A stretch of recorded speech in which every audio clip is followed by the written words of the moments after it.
Hi everyone, and thank you very much for inviting me to the African Mining Summit. I'm very excited to be here today and speaking not only to you about how to increase our rate of innovation towards decarbonisation, but also about many other topics. So hopefully it's going to be a fruitful conversation. So our job of leaders is to prepare for what is an ever-increasing, accelerating rate of change in the world. And I think no more so than in the area of decarbonisation. You know, if I think about what has happened over the last 15 years in terms of customer sentiment, community sentiment, government sentiment, investor sentiment driving towards decarbonisation. If I think back even, 10 years, 8 years ago, when it was raised, how could we move towards a more electric mining? There were people that would laugh at that concept. Today, still some challenges, but people do not laugh. In fact, it is an imperative, and a number of significant mining companies worldwide have come out and declared carbon neutral targets. In fact, metals companies as well, carbon neutral targets by a particular date, whether it's 2030, 2040, 2050. So our job as leaders is then to not only understand these technologies and understand the rate at which they're changing, but to prepare our teams to also accept that change, understand it, embrace it, and implement those projects that are going to make us successful. So decarbonisation is at the core of 5 system-level innovations that we need to solve. So not only decarbonisation, but digital transformation, which actually enables and helps decarbonisation, as well as a drive towards zero waste. And these 3 factors together, these 3 changes and desired changes, is what's driving these 5 system-level innovations. The 5 of them are global ore-body intelligence, so the ability to find deposits faster, cheaper, more completely, down to the last gram and down to the last metre. Now, if we could do that, it radically impacts how we can mine, how we can plan, and therefore the sorts of equipment, the sorts of operations that we might have. Autonomous and electric mining, easy to sort of understand how that might impact decarbonisation, but less obvious how electric mining and autonomous mining go hand in hand and in fact embrace each other. So once you've thought about going electric mine, so you have now electric motors, it really actually makes autonomous processes so much more sensible, so much easier, especially if you are recapitalising. But, I think it also opens a whole opportunity because, of course, autonomous mining is really about taking people out of those activities that might be unsafe or less safe, have greater health effects, be more repetitive, and move them to higher level roles. So, roles where they might be maintaining or developing or building equipment. Yes, it requires some education. Yes, it requires some shift, but I think this is all part of what we need to achieve. And of course, once you've thought about autonomous electric mines, then it changes the whole system of mining. Precision extraction is then aided by that, and again, all about reducing the waste movement. And if you want to decarbonise, moving as little as you can is key to that. And we know that most commodities, we move a lot more waste than we move ore, and certainly a lot more waste than we move metal. And so really pinpointing those areas that we want to mine, whether it be through better extraction processes, better metallurgical processes, or a combination of both. Symbiotic development, again, really about how do we bring some of these capabilities that we're bringing to our mines, such as solar or wind energy, let's say. How do we then share those with the community? What's the legacy that we leave?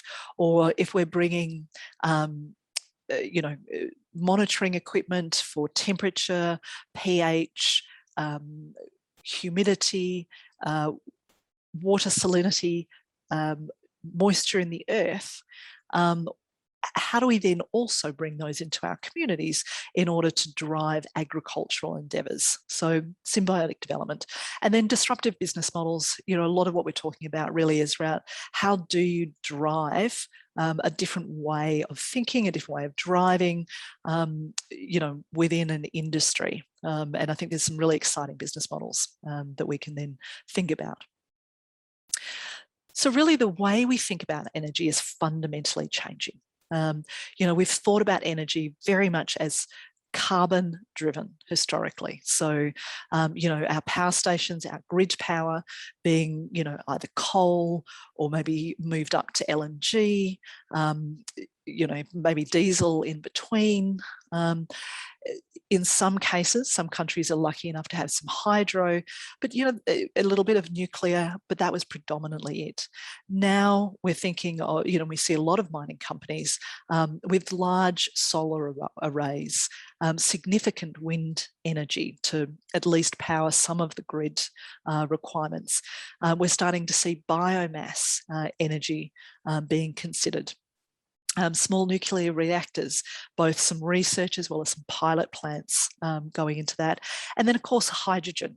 And, you know, moving on from grey hydrogen, which is produced from ammonia, to blue hydrogen, and really now to green hydrogen, using, you know, green energy in order to electrolyse water and create hydrogen in so doing, and that being some of the underpinning energy that will help drive this move. And, you know, again, we have to move away from thinking about diesel driving a lot of our transportation and a lot of our trucks, etc., to, you know, again, grid energy, battery energy charging. So we really need to fundamentally think, rethink, where do we get our energy from? And then the interesting thing with a lot of these new energy sources is you don't need these big, huge power stations of multi-billion dollars. You know, you can set up smaller grids, so you don't then also lose so much power, and especially in mining where often our facilities are a long way apart, or maybe very isolated, and, you know, a lot of loss of energy through that grid system. And, you know, I think what's very interesting is how Moore's law, you know, a lot of these energy is being driven by Moore's law, or following Moore's law, not being driven by, following Moore's law. You know, if you think about solar energy, about 15 years ago was around 75 kilowatts, $75 per kilowatt hour.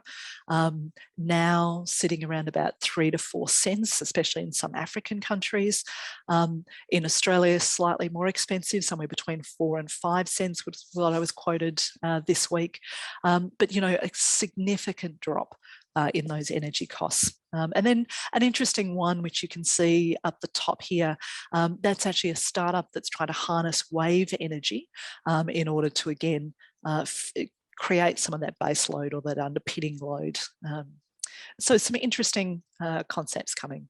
But of course, that then means that we need to, not only need to, but can think about changing the way we move things. So, you know, not only battery electric vehicles that might look similar to the trucks we have today. So, you know, large open cut or underground sort of trucks, but also allows us to think about conveyance systems such as railway or ropeway, which is what you can see in the photos there. Allows us to think about robotics, you know, both for maintenance or for activities that might be dangerous or more hazardous and not wanting to put humans in, whether it be, you know, some of the ability to more precisely mine. So, you know, one of the reasons why we have a 5.7 by 5.7 drives typically is because we need a person and a big piece of equipment and LVs, etc., to go down those drives. But, you know, what if we did some of the mining or maybe even all the mining through robotic means? How does that change fundamentally the way we mine? Way we move equipment around. And then, of course, 3D printing fundamentally changing where we produce things and therefore how much logistics we require. And then some interesting things that are coming. You know, what if we replace some of our long haul logistics where we might be bringing parts in. Some might be able to be replaced by 3D printing, but maybe we could use solar ships or solar powered aeroplanes in order to bring that material in, rather than using all those line haul diesel trucks. And then, of course, the other photo there, or the other picture there, is around in situ leaching, and how we can actually just take the metal out, leave a lot of the waste behind, and run things using renewable energy. We don't require the huge grinding equipment, etc., that can create challenges. There's many consortiums that are being put together. One of the ones that we're part of, which is the Electric Mine Consortium in Australia. One of the things they're trying to do is understand how do they increase the rate of innovation. And part of the thinking and what we're helping them with as part of the consortium, so there's some fantastic mining companies, some great energy companies, some OEMs, battery companies as part of this consortium. But we're helping them create virtual simulations. So create in the virtual world simulations of the real world that are scientifically based and accurate, so that they can try to understand, well, what happens in case study one, where you create an integrated electric mine. What does that mean for ventilation, for power distribution, for resource development, for the resource itself, for mine design, for the equipment?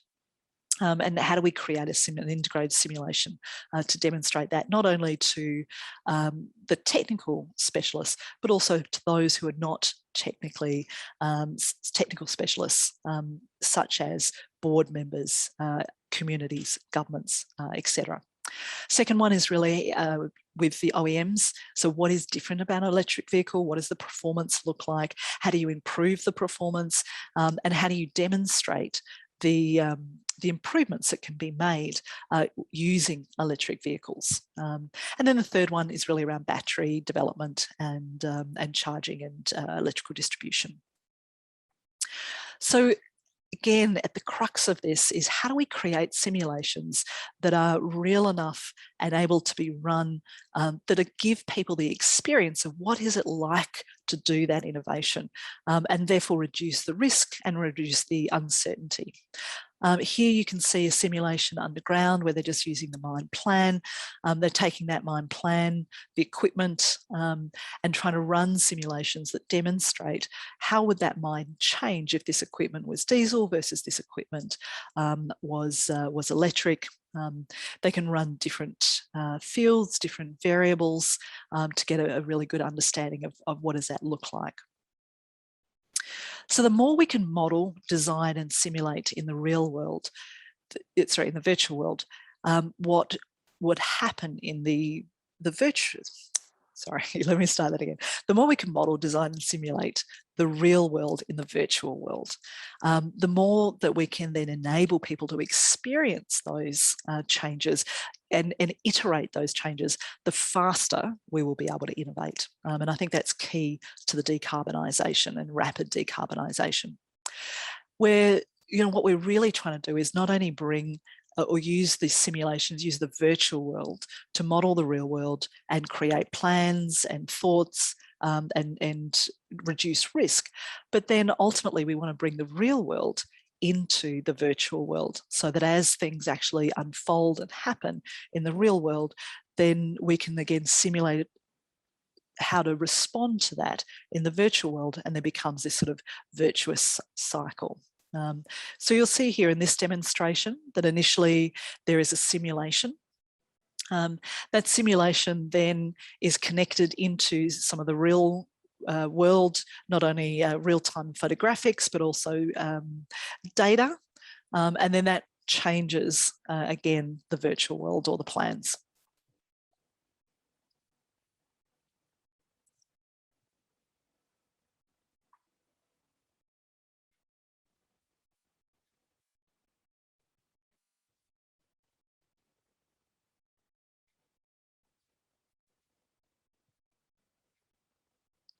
So here you see the real world with the simulation overlaid.